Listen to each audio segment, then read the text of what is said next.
Hello friends, cook with কাকলি চ্যানেলে সবাইকে স্বাগত। যে যেখান থেকে দেখছো সবাইকে অসংখ্য অসংখ্য ভালোবাসা। আজ দুপুরে কি বানাবো ওটা নিয়ে ভিডিও করছি। দেখো তো তোমরা এটা চিনতে পারো? এটা বিটটা এমনভাবে বানাবো তোমাদের খুব ভালো লাগবে। দেখে নাও কিভাবে বানাচ্ছি। আগে কুড়িয়ে নিলাম জিনিসটা, কুড়িয়ে নিয়ে পেঁয়াজ, রসুন, আদা সব পেস্ট করে নিয়েছি। তারপরে হলো পেঁয়াজগুলোকে কুচি কুচি করে নিয়েছি। তারপর দিয়ে দিলাম তেলের মধ্যে কালো জিরে আর তেজপাতা আর হলো পেঁয়াজ কুচি করে দিয়ে দিয়েছি। তা জানো এটা দিয়ে না পুরো ভাতটাই খাওয়া যায়, এত ভালো লাগে। আর একটু লাস্ট টাইমে দিয়ে দিলে এলাচ, প্রচণ্ড ভালো লাগে। আর তোমার কিছুই লাগবে না। এটা যদি তুমি এটা দিয়ে ভাত বানিয়ে খাও, এটা বানিয়ে যদি ভাত দিয়ে খাও খুব ভালো লাগে। আমার তো খুবই ভালো লাগে, খুব পছন্দের একটা জিনিস।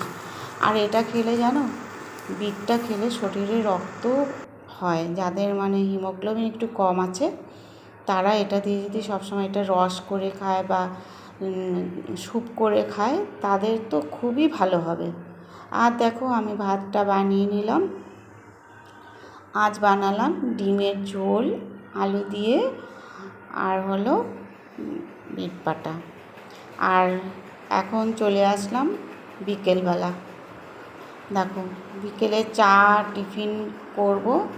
আজ আর কিছু বানালাম না বিকেলে। এই 2 পিস ছিল, সকালে খেয়েছিলাম পাউরুটি আর হলো মুড়ি নিয়ে নিলাম অল্প। বিকেলটা এগুলো লাইট মানে খাবার খেতেই ভালো লাগে। ধরো বেশি হ্যাভি খাবার ভালো না, মাঝে মাঝে ধরো একটু অন্য কিছু হলো তাহলে ভালো। এই যে চানাচুর দিয়ে মুড়িটা মেখে নিলাম আর পাউরুটি 2 পিস নিলাম, ব্যাস এটা দিয়ে আজকে বিকেলে টিফিনটা করে নেব।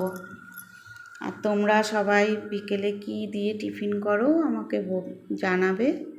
আমি তো এই খুচরো মুচরো জিনিসই খেয়ে বিকেলটা উপভোগ করি।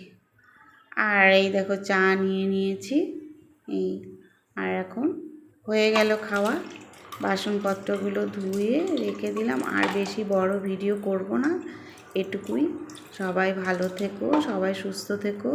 সবার ভিডিওগুলো খুবই ভালো লাগে, আমিও দেখি। টাটা।